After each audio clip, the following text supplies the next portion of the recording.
Hello everyone, welcome to Conceptnomics. After a short break, we have come back and today we'll be discussing the UPSC Civil Services Preliminary Examination 2022 Indian Economy based questions. So before that, we'll have a general analysis of the exam and then we'll straight away move to the Indian Economy question analysis. In general, the paper was a bit tough for the aspirants. That was the first response that we got from the aspirants. But when we go through the paper in detail, we find that the paper was not very tough, but considering the examination mood and then the mindset of the aspirants in the examination hall and everything, it is considered to be a tough paper as compared to the previous few years. We'll come to the cutoff and all towards the end of the session, but we'll have a general analysis first. There were some new trends seen in the paper, like for example, many aspirants use the elimination technique in order to arrive at the answer, but there were certain questions for which the elimination technique would not work out, like questions like how many of the statements are correct, or match the following questions were given and how many pairs are correct. Such type of questions really confuse the aspirants or the candidates, in the sense that the candidates needed to have a clear-cut vision of the content or clear-cut knowledge of the content. Only then the aspirants were able to answer such questions. So that's why in general it is considered to be a little tougher than last year and last year. Now coming to our area, that is Indian economy, I feel that Indian economy questions were easy for those candidates who had a very good conceptual clarity. I used to repeat in my online as well as offline classes that Indian economy is a subject which demands from the candidates a kind of conceptual clarity. That is, those candidates who does not have a conceptual clarity may not be able to write those answers or come to those answers, especially when it comes to answering MCQ questions. For economic development or for descriptive answers, it might be easier. But for MCQs, you need to have a clear-cut conceptual clarity, only which you can help, only thing that you can depend on clearing the MCQs. So conceptual clarity was much demanded in this paper in Indian economy. I haven't gone through the entire questions of other topics in much detail. We will be having a detailed analysis coming up very soon, but now I'll be taking up Indian economy analysis. So there were about 19 questions from Indian economy, most of them conceptual based and few of them were fact-based questions. So for those who knew the concepts very well, it was an easy paper, especially from the perspective of Indian economy. I'm talking about Indian economy. Generally, the paper was considered tough. Now let's come to each of the questions. So I'm discussing set A here. So please do have a copy of set A with you while we are going through the questions. While we are discussing the questions. So set A, let's come to the questions one by one. The first one, rapid financing instrument and rapid credit facility. These two terms are related to the provisions of leading by which one of the following. Two terms are given. One is rapid financing instrument, and next one is rapid credit facility. So this is a question that demanded absolute knowledge from the candidates, because 4 organizations given here, 4 of them are prominent organizations, international leading institutions. So a guess, I'm not sure how well a guess would work here. So you need to have a knowledge about which institution or which international organization uses these two facilities, rapid financing and rapid credit facility. Maybe one clue that you can derive from these two terms would be rapid, which means very fast or speedy. So if you connect the term rapid or speedy with any of these 4 organizations, then also it is very confusing, I guess. Actually, let us come to the answer. Answer is B, International Monetary Fund or the IMF. It is related to IMF. Now, a little bit of explanation regarding this terms. See, IMF, we know that IMF lends money to its member countries, especially when there is a BOP crisis. BOP crisis is balance of payment crisis. And we know that the balance of payment crisis in an economy emerges on a very faster pace, or it's a very rapid externality that would affect any economy. if you take the example of India, in 1990s, we faced a very severe BOP crisis, followed by which we borrowed money from IMF and World Bank on some conditions, and these conditions were to adopt LPG reforms or new economic policy in the Indian economy. So, rapid financing instrument and rapid credit facility, these two terms are related to International Monetary Fund, and these two terms are related to rapid financing, or we can say a very good source of financing for the member countries from IMF, which would be on some conditional basis. IMF would lend money to its member countries on some conditional basis on emergency requirements, especially related to balance of payment crisis. So that is IMF is the answer here. First question, answer is IMF. Moving on to the second question. With reference to Indian economy, consider the following statements. So this is a question related to near and rear concepts. Very important concepts from external economy or external sector perspective. So let's look at the statements, and then see is there any possibility of elimination. There are three statements given here. Let's look at the statements very carefully. An increase in the nominal effective exchange rate indicates appreciation of rupee. So increase in NIR means appreciation of rupee. Second statement, an increase in real effective exchange rate REER indicates an improvement in trade competitiveness. Now let's closely look at these statements, NIR and REER. Keeping the third statement there, let's see first and second statements. First, we need to understand what is NIR and what is REER. Nominal effective exchange rate is the weighted average or the exchange rate of a currency, of a domestic currency with regard to a basket of currencies. Now, REER, what is REER? It's real effective exchange rate which is adjusted for inflation. Now, first statement, an increase in nominal effective exchange rate indicates appreciation of rupee. Yes, that is correct. Why? Because when the nominal effective exchange rate increases, it means that as compared to another basket of currency, a domestic currency has appreciated, or there is an increase in the value of a domestic currency. So, first statement is correct. Second, coming to REER. REER is NIR adjusted for inflation. It is the same concept of NIR but which is adjusted for inflation. So an increase in the REER indicates an improvement in trade competitiveness. Now trade competitiveness, when does this happen? Trade competitiveness happen when there is a depreciation in currency. Why? Because when there is a depreciation of currency, Indian commodities becomes cheap in the global market. When the value of Indian currency reduces, the commodities which are exported from India becomes cheaper in the world market and therefore competitiveness increases. So when there is an increase in REER, what does it indicate? There is depreciation or appreciation. It is appreciation of currency, not depreciation. So when there is appreciation of currency, trade competitiveness reduces or it comes down. So second statement is wrong.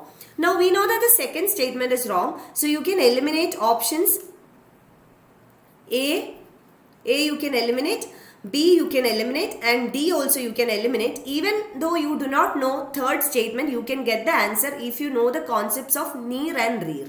So answer is C. Anyway, let's see the third statement as well. I'm sorry, my health is not okay, but still I wanted to do the session. I'm really sorry for the inconvenience in between.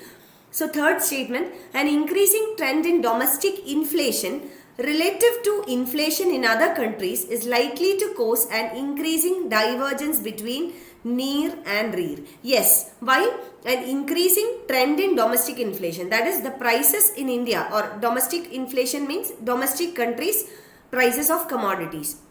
So prices of commodities in the domestic market is increasing as compared to, this is relative to or compared to inflation in other countries. So this can cause an increasing divergence between NIR and REER. Why? Why there can be an increasing divergence between NIR and REER? We said that REER is NIR adjusted for inflation. See, what is the difference between NIR and REER? REER is only the NIR which is adjusted for inflation. So definitely as inflation increases, the divergence also increases. So that's a very logical statement. So third option is also correct. So answer is 1 and 3. I hope this is clear for you. Next, moving on to the third question. With reference to Indian economy, consider the following statements. This is a very good question, a question that would really check the conceptual clarity of a candidate. So I found this question as a very, very good question. With reference to Indian economy, consider the following statements. If the inflation is too high, the Reserve Bank of India, RBI, is likely to buy government securities. Look at this statement. When the inflation is too high, what does it indicate? Money supply in an economy is high. When inflation is high, there is too much of pumping of money into the economy, or the money supply is high.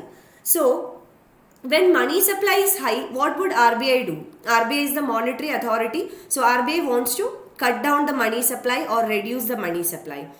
So, to reduce the money supply, what RBI would do is likely to buy government securities. See, will RBI buy government securities? No. When RBI buys government securities from the public, what happens is RBI is pumping more and more money into the economy, which will cause an inflationary trend in the economy. That is not the correct answer. What will RBI do? RBI will sell government securities in order to suck excess liquidity from the market. So when inflation is high, money supply is high. So when money supply is high, what has to be done?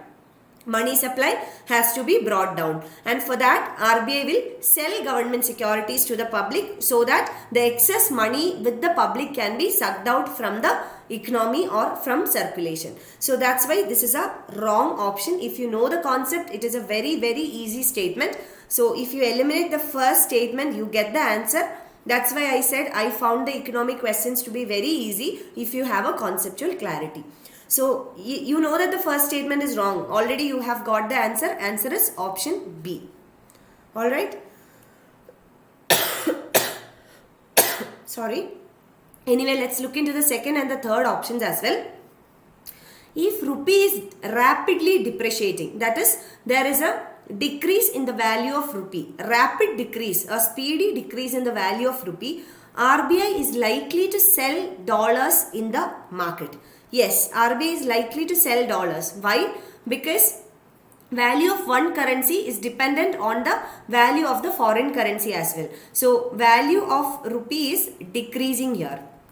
Now, what RBI wants is to increase the value of rupee. How can the value of rupee be increased? By reducing the supply of rupee and also by increasing the supply of dollar. So this is in relation to dollar, rupee and dollar. Here the exchange rate is determined on the basis of rupee and dollar. So what can be done? Rupee supply needs to be cut down in order to create additional demand, and supply of dollar has to be increased in order to ensure that the value of dollar goes down. So second statement is correct. Third statement, if interest rates in the USA or European Union were to fall, that is likely to induce RBI to buy bonds. If the rates in US or European Union were to fall, that means that interest rates in USA falling means quantitative easing. Which means in the US it is very easy to take loans. Interest rates are very less. There is increased money supply. This will induce RBI to buy dollars. Yes, this is a opportunity for RBI to buy dollars. Yes, third statement is correct. So 2 and 3 are the correct statements. Next we are coming to fourth question, which is related to G20. G20 is a group of 20 countries, actually 19 countries plus the European Union, which makes the G20. 19 countries and European Union. With reference to G20 Common Framework, consider the following statements. First one, it is an initiative endorsed by G20 together with the Paris Club. Now, here the question is, G20 is given in the question with reference to G20 Common Framework. So, definitely G20 must be a stakeholder. So, first part of the statement is correct. Second part talks about Paris Club. You need to know what is Paris Club. So, it is an initiative endorsed by G20 together with Paris Club. Here you cannot make a guess. If you do not know what is Paris Club, you cannot logically guess the answer for this question. This is a question that demands absolute knowledge from the part of candidates. So this is actually a correct statement. And second one about the G20 Common Framework, it is an initiative to support low-income countries with unsustainable debt. Low-income countries who are not able to repay their debt. Yes, this is correct. G20 Common Framework is an initiative of G20 plus Paris Club, which is aimed at supporting the low-income countries to ensure that they are able to repay their debt or to help them from the debt trap. So, answer is C. Both the statements are correct. Next, we are coming to the fifth question.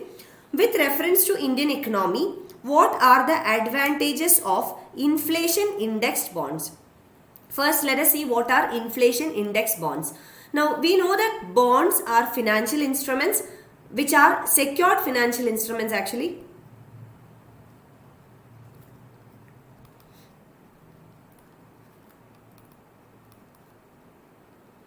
These are secured financial instruments. And what is the speciality of inflation index bonds? Those bonds whose return is adjusted to inflation. That is, when there is increase or decrease in inflation rates in an economy, the value of currency, or we can rather say the purchasing power of currency increases or decreases, or we can say change according to the change in inflation rate. So purchasing power in an economy, or purchasing power of a currency in an economy increases or decreases with inflation or with change in the rates of inflation. Now, so we can connect this with the concept of inflation index bonds. That means those bonds whose returns would be adjusted to inflation. That is inflation index bonds. Now let's read the statements. Government can reduce the coupon rates on its borrowings by way of IIBs. Now what is a coupon rate? A coupon rate is actually the interest rate. So government can reduce the interest rate or coupon rate on its borrowing by the way of inflation index bond. Yes, there is a possibility. How? When the inflation rates are less, government can reduce the coupon rates or the interest rates or the return. So first statement is correct. Why? Because it's very flexible. It can be adjusted to the rates of inflation. Second statement, inflation index bonds provide protection to the investors from uncertainty regarding inflation. This is correct. Why?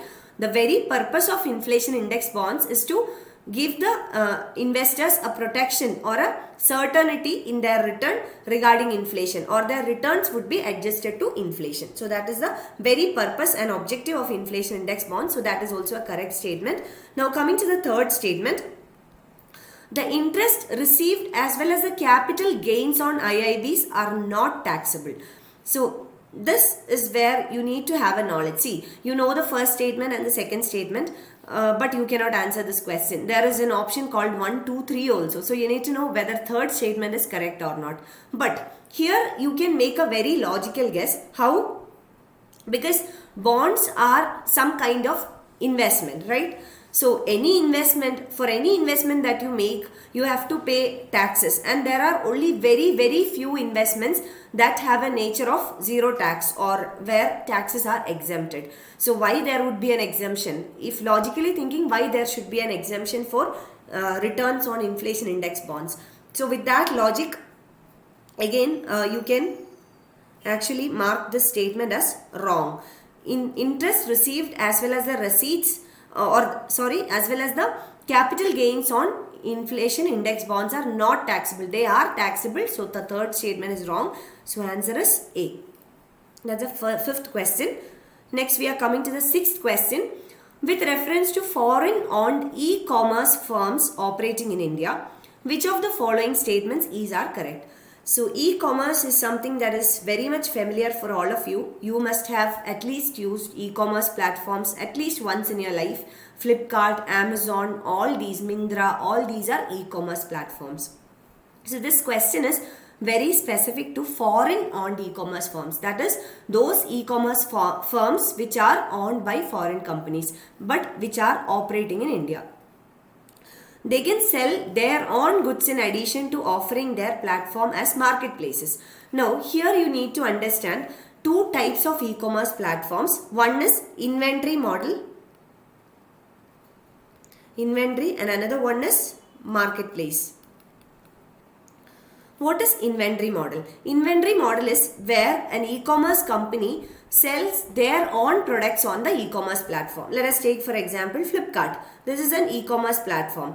If Flipkart is selling their own commodities, that is those commodities which are produced by Flipkart itself or the companies owned by Flipkart itself, it is an inventory model. Marketplace model is where e-commerce platform only provides a market where commodities will be sold by the e-commerce platform but produced by some other entities. Like for example, if Amazon provides only a platform but sells commodities produced by different producers, it's a marketplace platform.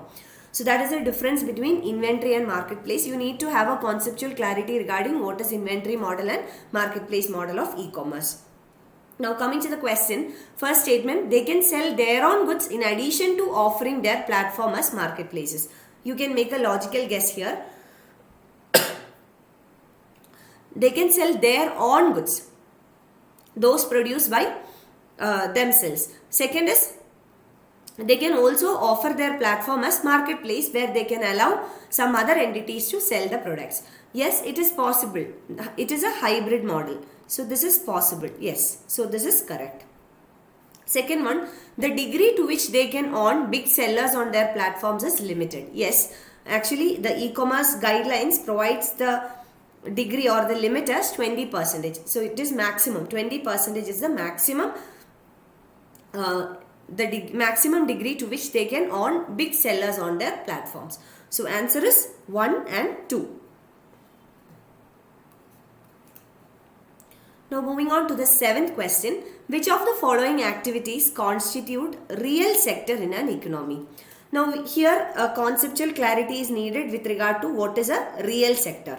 Okay, so real sector, we can divide an economy into a real sector and also a financial sector.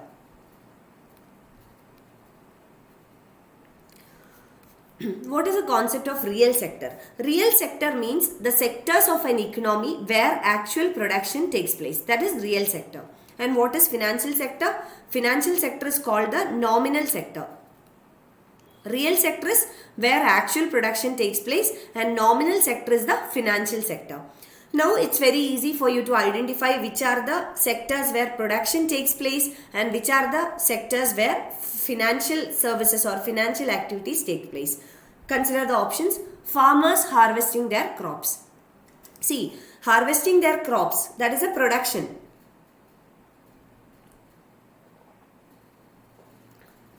Sorry. Farmers harvesting their crops. This is production. So it is real sector. Now, textile mills converting raw cotton into fabric. This is also a place where production takes place. So it is again a real sector. A commercial bank lending money to a trading company. Is it real or nominal? It is a nominal sector. Why? Because it's a financial sector. Fourth one is a corporate body issuing rupee denominated bond. Bond is a part of financial market. So it's a nominal sector. So first and the second, these two are the real sectors. And let's see the answer. Yes, 1 and 2. Answer is A option, 1 and 2. This is the answer. Next, coming to the 8th question. Which one of the following situations best describes or best reflects indirect transfers often talked about in media recently with reference to India? This is a very direct question. It's a conceptual question. What is indirect transfers? So answer option is D. I think there is no need to explain all other options because here it's a question that directly leads to the answer, or the candidate needs to know what is the concept. So the answer option is D. A foreign company transfers shares and such shares derive their substantial value from assets located in India. That is indirect transfers. Now for example, ABC. Let us take ABC as a foreign company. Transfers the shares to India. And these shares derive their value from assets located in India. That is indirect transfers. maybe if you read all of the 4 statements, this is one statement that will give you an idea regarding something that happens indirectly, not directly. So yeah, answer option is D. Next is 9th question. With reference to the expenditure made by an organization or a company, which of the following statements are correct? This is regarding expenditure. We know that there are 2 types of expenditure. One is capital expenditure, another one is revenue expenditure. This is not just the case of budget, but in any entity, in any organization, even in your daily life, you have capital expenditure and revenue expenditure. My students know it. When I take classes, I used to explain everything from a real life perspective. So when I teach expenditure, I used to tell them we have capital expenditure and revenue expenditure. If you buy a house, if you buy a car, it's your capital expenditure.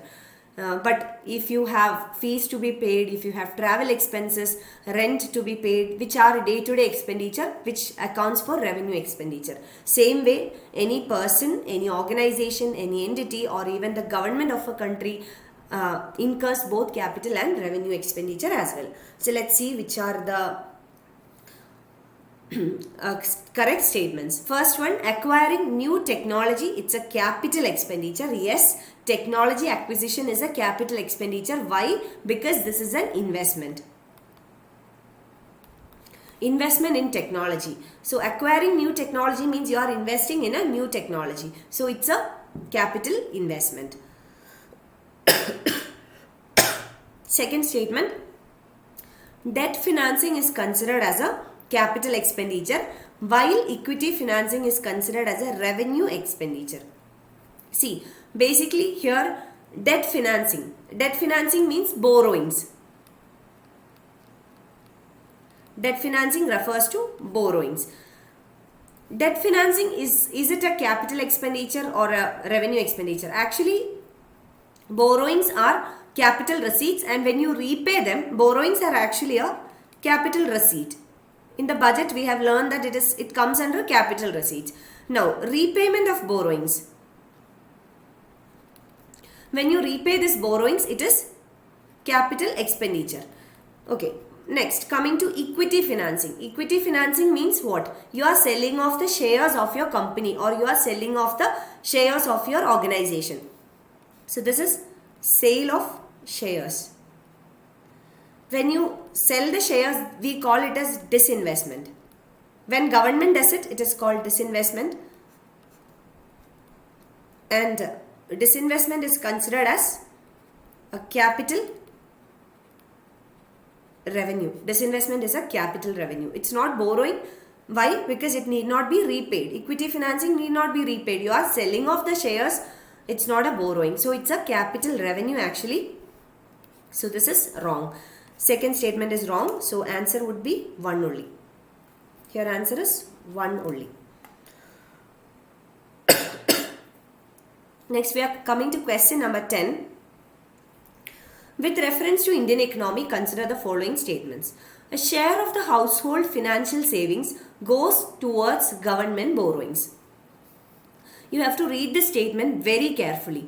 A share of, that means one part of household financial savings. That is, we constitute the households in an economy. You, me, and each household in this economy constitute the aggregate household in the economy.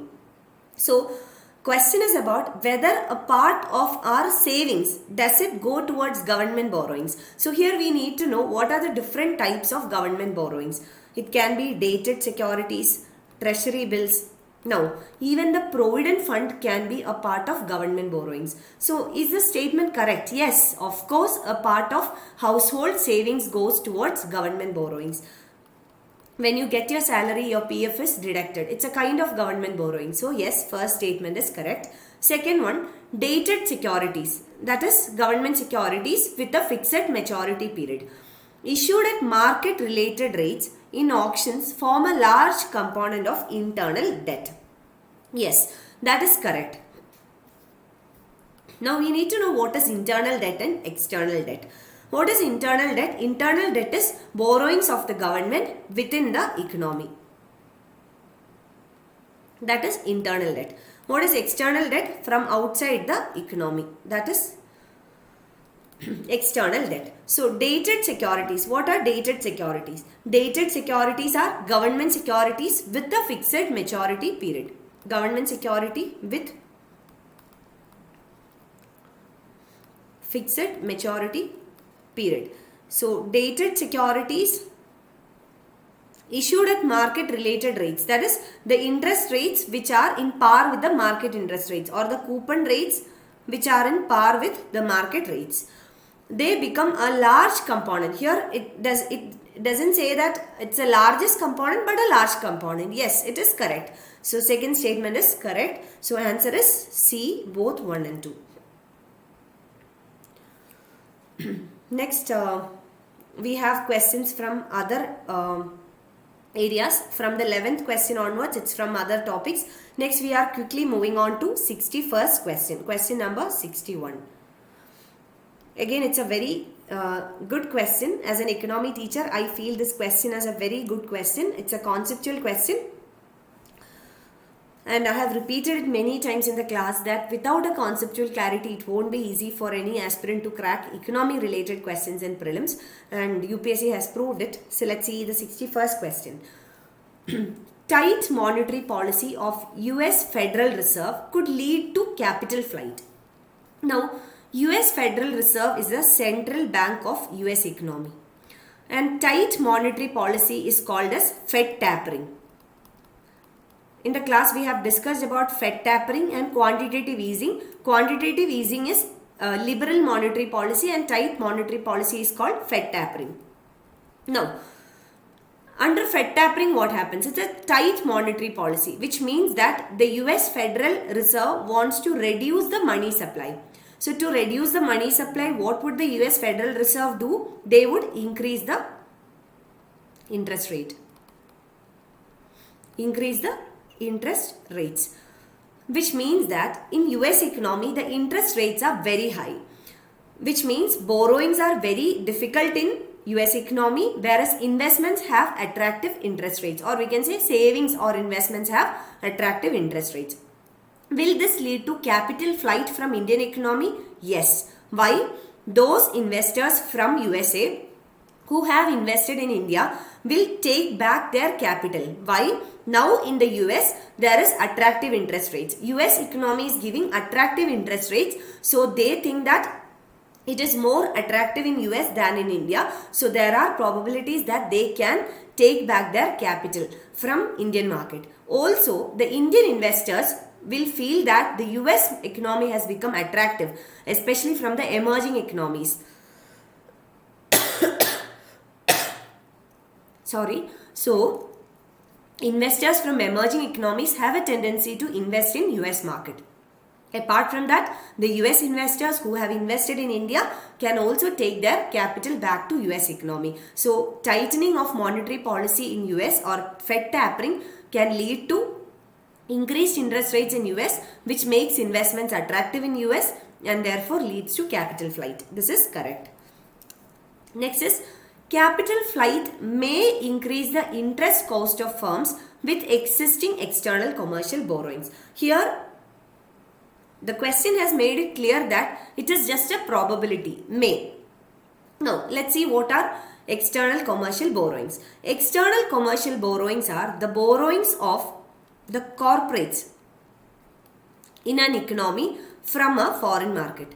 Now, from the perspective of India, if an Indian company borrows money from a foreign market through some financial instrument, it is called external commercial borrowing. Okay. Now, the capital flight is certain to affect the money supply in the economy, and it can also affect the depreciation and appreciation or the value of a currency. So, definitely capital flight has an impact on value or exchange rate of a currency, because when there is capital flight, the dollar in Indian economy will go back to US economy. It can be taken back to US economy, which will create a deficiency of dollar or a reduction in the supply of dollar, which can depreciate Indian currency. So definitely the value can change. So the statement is, capital flight may increase the interest cost of firms with existing external commercial borrowings. Yes, it can affect the interest cost because if the rupee depreciates, they have to pay more dollars in terms of rupee. So there is a probability. Second statement is again correct. Third one, devaluation of domestic currency decreases the currency risk associated with external commercial borrowings. This is wrong, absolutely wrong statement. Why? Devaluation means a reduction in the value of Indian currency. See, in the second statement we have seen that depreciation may lead to increase in the borrowing cost or the interest cost. So, depreciation and devaluation both are reduction in the value of domestic currency. When the value of domestic currency decreases, what happens? The currency risk actually increases. Why? When the value of rupee is reduced, the borrower will have to pay more rupees in order to meet the borrowing requirements or in order to repay the borrowings. Now the value of rupee is less, therefore more rupees needs to be paid when it is converted into dollar, or more rupee needs to be paid in terms of dollar in order to pay back the debt. That's why third statement is wrong. Devaluation actually increases the currency risk. Now devaluation will help in export competitiveness, not decrease the currency risk. So third statement is wrong.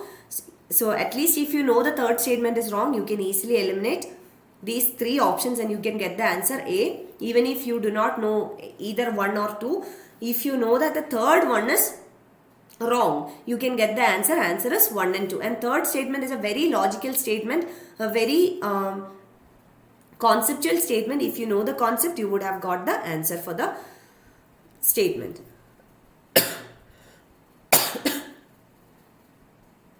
Next is question number 62. It is a question from economic geography, not economics, pure economics. Consider the following states. If you calculate the second question also, 62nd question also, the total number of questions in economy is 20. In the beginning I said 19 without adding this question because this is not purely economy, it is economic geography. You can either add it in economy or in geography also, that's why. Question number 62. Consider the following states: Andhra Pradesh, Kerala, Himachal Pradesh and Tripura. How many of the above are generally known as tea producing states? Now here you see UPSC has played a trick here. You cannot use the elimination technique here. You cannot make the answer correct even if you know 50% of the answer or at least 75% of the answer. You should know absolutely the 4 states and which among the 4 states are tea producing states. So the answer is all the 4 states. Actually all these 4 states are tea producing. Andhra Pradesh, Kerala, Himachal Pradesh and Tripura. All of them are tea producing states.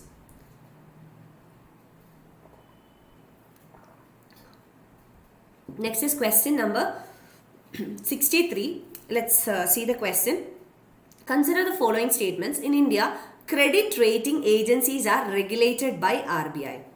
This is a wrong statement. If you have the basic knowledge about credit rating agencies, you can get this answer. RBI is not the regulator of credit rating agencies. It is the SEBI. Why? Because it's a very simple logic. SEBI is the regulator of financial market or capital market regulator. We can say capital market, not financial market, capital market. Capital market is regulated by SEBI. So SEBI is the regulator of credit rating agencies. So now you know that the first statement is wrong. You can easily get the answer. You can eliminate A, C and D and the right answer is B. Anyway, we will see the other 2 statements as well.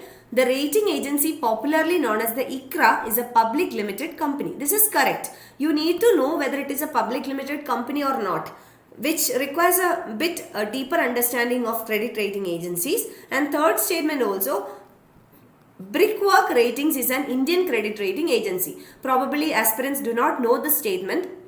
Maybe there are so many aspirants who haven't even heard of Brickwork Ratings. But see, that's why I said the economic questions were generally easy. See, the first statement is a very familiar statement and you know credit rating agencies are regulated by SEBI. So, the first statement is wrong and you get the answer 2 and 3. That's why it's a very easy question. You can get the answer through elimination. Next is again a very easy question, and one point that I want to highlight here is regarding Bank Boards Bureau. If you see the last 5 years UPSC Prelims paper, 5 or 6 years paper, this is the third time UPSC is asking about Bank Boards Bureau, which is an indication that it's a very important topic and also a favorite topic of UPSC. But take my word, UPSC may not ask it again. Because we see that there is a differing trend every year. So just want to remind you that this is a very important topic because this is the third time that UPSC is repeating the same topic, Bank Boards Bureau. Now see, coming to the statements, with reference to Bank Boards Bureau, consider the following statements. Which of the following statements are correct? The governor of RBI is the chairman of Bank Boards Bureau. We know that RBI and Bank Boards Bureau doesn't have any connection apart from the connection that RBI is the overall regulator of banking system. So governor of RBI is in no way the chairman of Bank Boards Bureau. It has a independent chairman. The present chairman, I think it is Banu Pratap Sharma, BP Sharma. So first statement is wrong. You know that the first statement is wrong. You can easily eliminate D, C and A. Again, see a very easy question. Answer is B, 2 and 3. Okay. So yeah. And again, let's see the other two statements. Bank Boards Bureau recommends for the selection of heads of public sector banks. This is correct, and this is the very objective of Bank Boards Bureau. It was recommended by PJ Nayak committee. PJ Nayak committee was set up in the country, in the economy, in order to review the working of public sector banks, in order to give recommendations regarding improvement in the performance of public sector banks. And one recommendation given was appointments, regarding appointments of senior officers in the public sector banks, and PJ Nayak committee recommended for the constitution of a Bank Boards Bureau, which will be responsible for the selection of heads of the public sector banks. So second statement is correct. Third one, Bank Boards Bureau helps the public sector banks in developing strategies and capital raising plans. This is also correct. Anyway, even if you do not know second and third statements, if you know that the first statement is wrong, you can get the answer easily. But as a serious aspirant, every one of you should at least know that the second statement is correct. It's a very important topic and a previous year question also of UPSC. So every serious aspirant must be knowing the second statement. Now coming to the 65th question, with reference to convertible bonds, consider the following statements. Now, what are convertible bonds, or what is the concept of convertible bonds? Convertible bonds are those bonds which can be converted into equity or shares.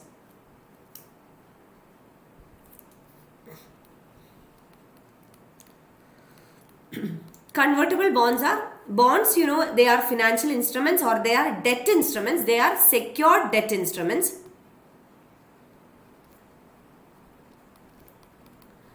Now, the speciality of debt instruments is that they offer a secured income, or they offer a regular income in the form of interest. And why they are secured? As compared to debentures, bonds are secured by collateral or guarantee. So, bonds are debt instruments. Now, convertible bonds. These bonds, which are debt instruments, can be converted into equity or shares. That is convertible bonds. Now, let's see the statements. First one, as there is an option to exchange the bond for equity, convertible bonds pay a lower rate of interest. See, the first statement, first half, talks about the definition of convertible bonds. That is, there is an option to exchange the bond for equity. They are convertible into equity or shares. And for this reason, they pay lower rate of interest. Yes, it is logical. Why it is logical? Because as they give more flexibility to the investor. See here, for the investor, the flexibility is high. And as the flexibility increases, return also reduces. So, first statement is correct. Second statement, the option to convert to equity affords the bondholder a degree of indexation to rising consumer prices. This is a bit confusing statement actually. So, I am in a confusion. So, we will mark this question as star. But I think the answer is both 1 and 2. But in some of the sources when I referred, I saw that convertible bonds bear fixed interest rates. But when I checked again, the second option is correct. So that's why I'm keeping it with a star. So let's look into it as more references come in.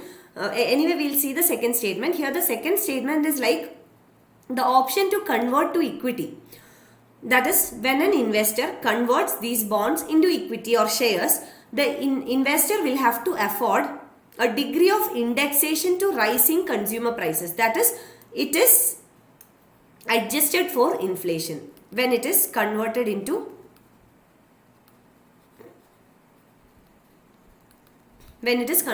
shares. I think this statement is also correct. So I am marking it as C, but there is a confusion between A and C. But so that's why we'll keep it on hold for now. Next is a very easy question again. 66th question. Consider the following: Asian Infrastructure and Investment Bank, that is AIIB, Missile Technology Control Regime MTCR, and SCO, Shanghai Cooperation Organization, which was again a previous year question of UPSC. India is a member of which of the following or which of the above? We know that for AIIB, India is a founding member of AIIB. So one is definitely correct. Again, MTCR, India joined in 2016, Missile Technology Control Regime. In 2016, India joined. So yes, India is a member. And SCO, yes, India is again a member of SCO, Shanghai Cooperation Organization. So answer is 1, 2 and 3. A very easy question, a direct question as well. Now, 67th question. I got feedback from many aspirants that this was a bit tough question, but I think this was an easy question. Let's see how it is an easy question. Consider the following statements.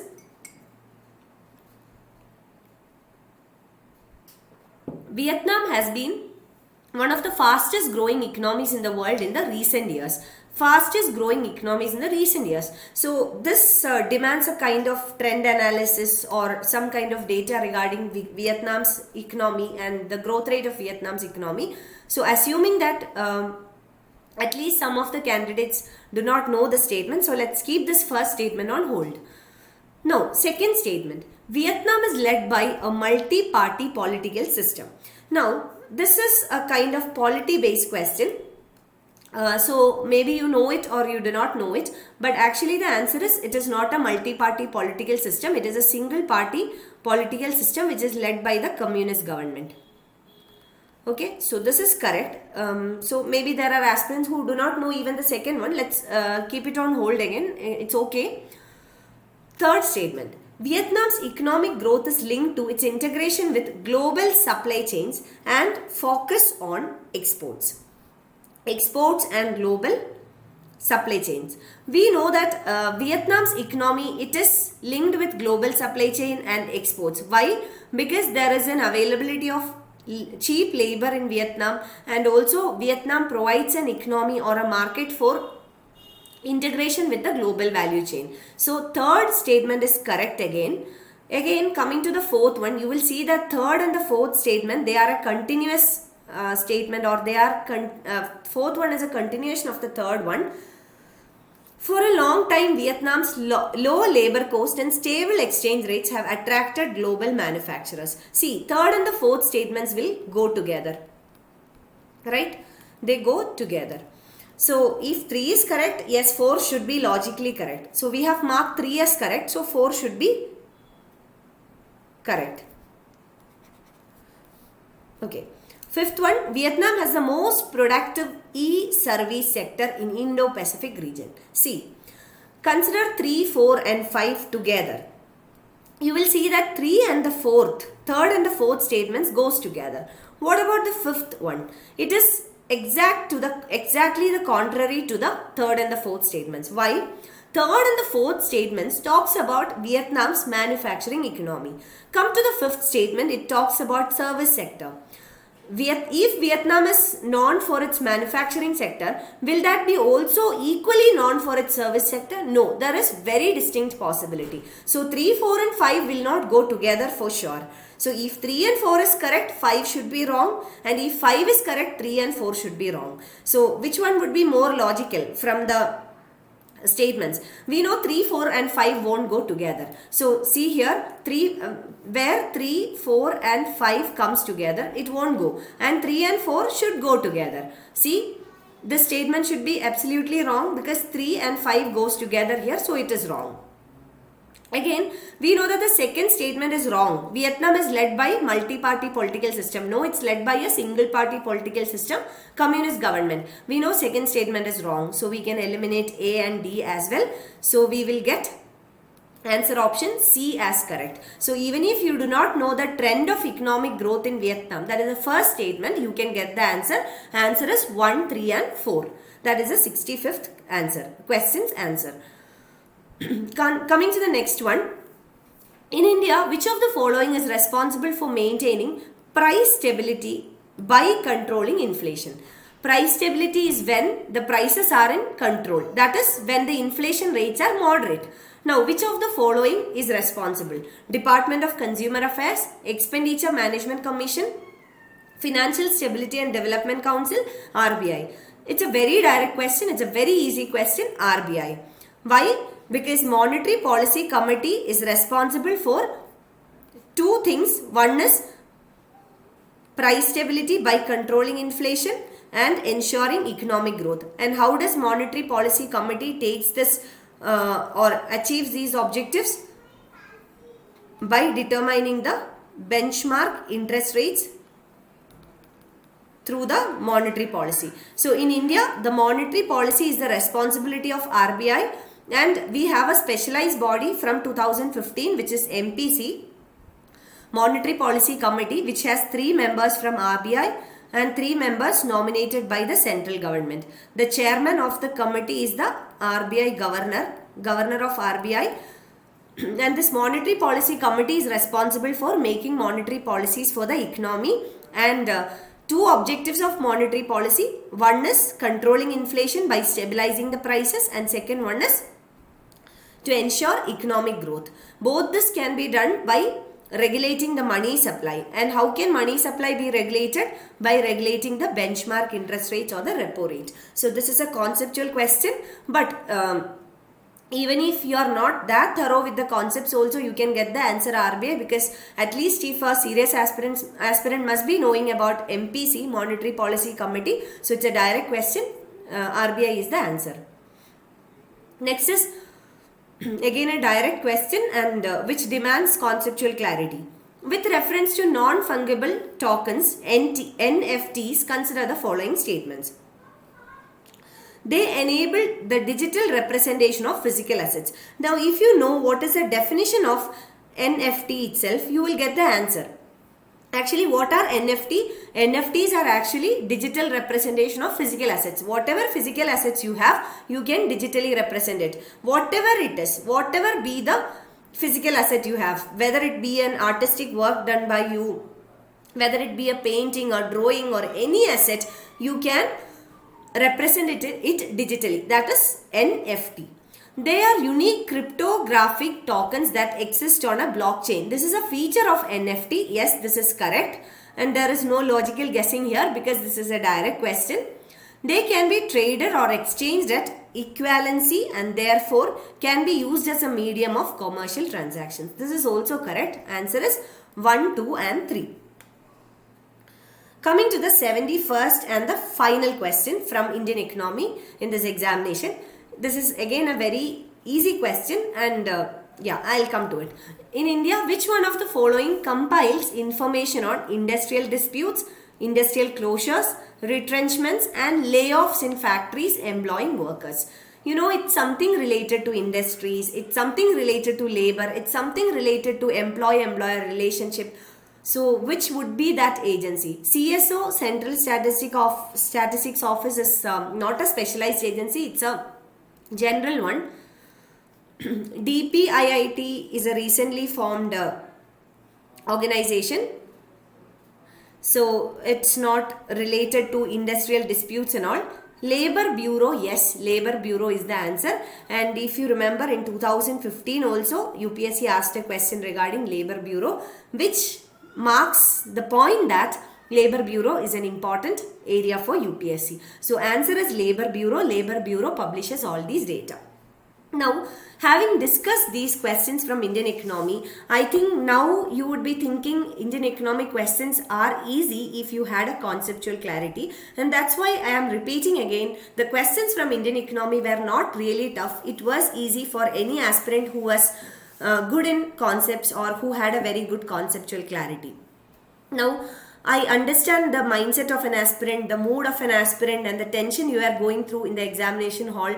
And these questions were prone to make errors, or with regard to these questions, aspirants were prone to make errors in the examination hall because it really required a very calm and peaceful mind to apply the logic, to apply the concept that you have learned in the classroom or in the books. So it really required a calm and peace of mind to apply these concepts. So chances of making errors are very high. It's not just the case with one of the aspirants or a few of the aspirants, it's the case with majority of the aspirants.